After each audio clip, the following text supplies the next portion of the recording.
I think there's a lot of truth in that. Anticipation can be half the fun. When you're thinking of things like, well, think about Christmas time. You're planning your meals, who's going to be coming over, doing your shopping, anticipating the fun you're going to have, not only giving presents, but having company, having family around. Or you're going on vacation and you just can't wait. You're picking out your clothes, you're scheduling your tours. So a lot of while the vacation and Christmas may be a blast, a lot of the fun really is in the anticipation and the buildup and the planning.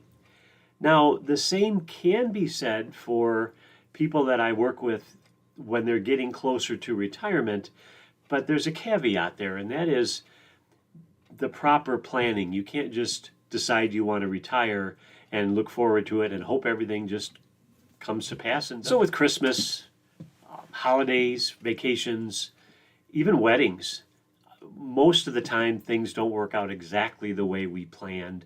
And usually that's okay. In fact, sometimes it makes for good stories later on.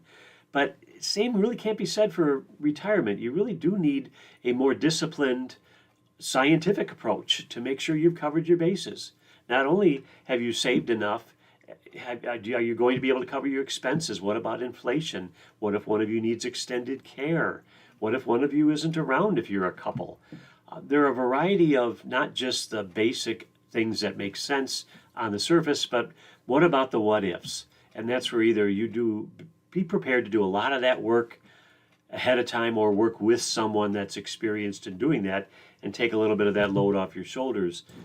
So to wrap up, maybe you don't need to do a foolproof plan for vacations or holidays.